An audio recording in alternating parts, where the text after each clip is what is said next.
அனைவருக்கும் வணக்கம். இன்னைக்கு ஜனவரி 12, 2024 வெள்ளிக்கிழமை. தினமணியில் இருக்கிற முக்கியமான நியூஸஸ் என்னென்னு பார்ப்போம். ஹெட்லைன்ஸ் என்ன கொடுத்துருக்காங்கன்னா, மக்களவைத் தேர்தலுக்கு ஆயத்தம். தலைமை தேர்தல் ஆணையர் தெரிவிச்சிருக்காரு. தலைமை தேர்தல் ஆணையர் பேர் ராஜீவ்குமார்.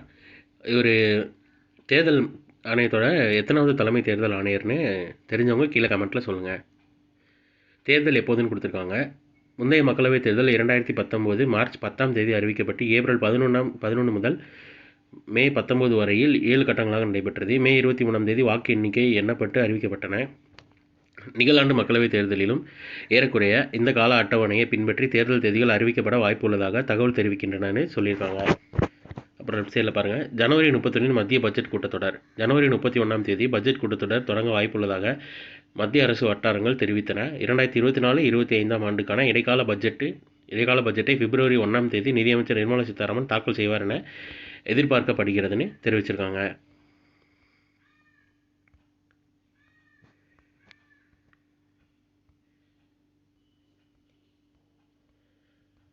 அடுத்ததாக கடலோர வளங்களை மீட்டெடுக்க நெய்தல் மீட்சி இயக்கம்னு தமிழக அரசு அறிவிப்பு விடுத்திருக்காங்க.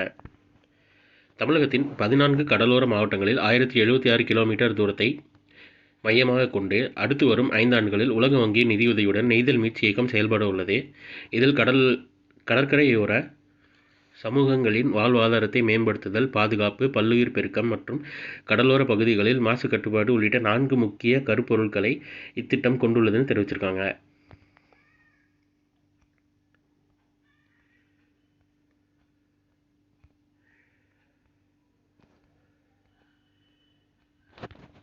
அடுத்ததாக இன்றைக்கான திருக்குறள் என்னன்றதை பார்ப்போம். வினைத்திட்பம் என்பது ஒருவன் மனத்திட்பம் மற்றைய எல்லாம் பிற. ஒரு தொழிலின் திட்பம் என்று சொல்லப்படுவது ஒருவனுடைய மனத்திட்பமே உறுதியே ஆகும். மற்றவை எல்லாம் வேறானவை அப்படின்ட்டு வினைத்திட்பம்ன்ற அதிகாரத்தில் திருவள்ளுவர் சொல்லியிருக்காரு. அடுத்ததான் விண்வெளி ஆய்வை தொடங்கியது எக்ஸ்போசாட் செயற்கைக்கோள்னு தெரிவிச்சிருக்காங்க. விண்மீன் வெடிப்பில் வெளியாகும் ஒளியை இந்தியாவின் எக்ஸ்போசாட் செயற்கைக்கோள் வெற்றிகரமாக ஆய்வு செய்துள்ளதாக இஸ்ரோ தெரிவித்துள்ளது. கருத்துளை, ஊடுகதிர் தன்மைகள், நியூட்ரான் விண்மீன்கள் உள்ளிட்ட விண்மீன்கள் நிகழ்வுகளை ஆய்வு செய்வதற்காக எக்ஸ்போசாட் என்னும் செயற்கைக்கோளை PSLV C-58 ராக்கெட் மூலம் கடந்த 1ஆம் தேதி விண்ணில் செலுத்தியது இஸ்ரோ. பூமியிலிருந்து சுமார் 650 கிலோமீட்டர் தொலைவு கொண்ட சுற்றுப்பாதையில் நிலைநிறுத்தப்பட்ட எக்ஸ்போசாட் செயற்கைக்கோள் மூலம் காசியோபியா A என்ற விண்மீன் வெடிப்பு, சூப்பர்னோவான்னு சொல்கிறாங்க, துகள்களில் இருந்து வெளிப்படும் ஒளியானது படம் பிடிக்கப்பட்டுள்ளதாக இஸ்ரோ தெரிவித்துள்ளதுன்னு சொல்லியிருக்காங்க. லாஸ்ட் பேரா மட்டும் வாசிக்கிறேன்.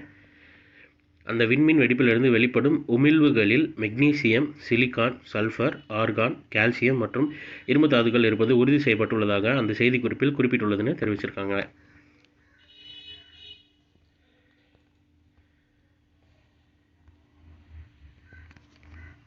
அடுத்ததாக நாட்டின் தூய்மை நகரம் இந்தூர் தொடர்ந்து 7வது ஆண்டாக தேர்வு செய்யப்பட்டிருக்கதாக சொல்லியிருக்காங்க.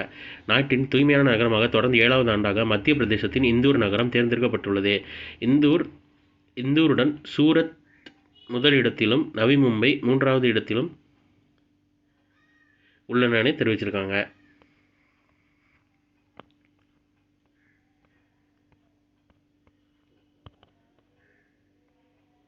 அடுத்ததாக மாலத்தீவுக்கு மாற்றாகுமா லட்சத்தீவுன்னு ஒரு ஆர்டிக்கல் கொடுத்துருக்காங்க. டைம் இருந்தால் வாசிச்சு பாருங்கள். ரீசெண்டாக லட்சத்தீவில் வங்காரம் தீவு கடற்கரையில் பிரதமர் மோடி விசிட் பண்ணிவிட்டு அதை பற்றி சொல்லியிருந்தாங்க போல். அது சம்மந்தமாக ட்விட்டரில் ஏதோ இஷ்யூ போயிட்டு இருந்துச்சு. எனக்கு எக்ஸாக்டாக என்ன இஷ்யூன்னு தெரியாது. பட் இது ஃபுல்லாக ஒரு ஆர்டிக்கல் கொடுத்துருக்காங்க. இது இம்பார்ட்டன்ட் நியூஸ். நம்ம எக்ஸாமுக்கு நோட் பண்ணுற அளவுக்கு இம்பார்ட்டன்ட் நியூஸ் இல்லை. ஃப்ரீ டைமில் ஃப்ரீயாக இருக்கீங்க, இல்லை இதை பற்றி இஷ்யூ என்ன நானும் பார்த்தேன், இஷ்யூ என்னென்னு தெரியல அப்படின்னு தெரிகிறவங்க வேணால் ஸ்க்ரீன்ஷாட் எடுக்கிற மாதிரி வச்சுருக்கேன். ஃபுல்லாக வேணால் வாசிச்சு பாருங்கள்.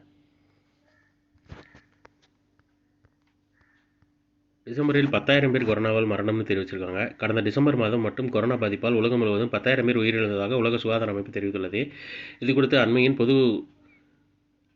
அந்த அமைப்பின் பொது இயக்குனர் பெட்ரஸ் அத்தோனம் கேப்ரியாசஸ் கூறுகையில், புதிய வகை கொரோனா பரவலால் கடந்த மாதம் மட்டும் 10,000 பேர் உயிரிழந்தனன்னு தெரிவிச்சிருக்காங்க. விடுமுறை காலத்தில் பொதுமக்கள் அதிக எண்ணிக்கையில் கூடியதாலும் கொரோனா உயிரிழப்பு எண்ணிக்கை கடந்த மாதம் திடீரென அதிகரித்துள்ளது.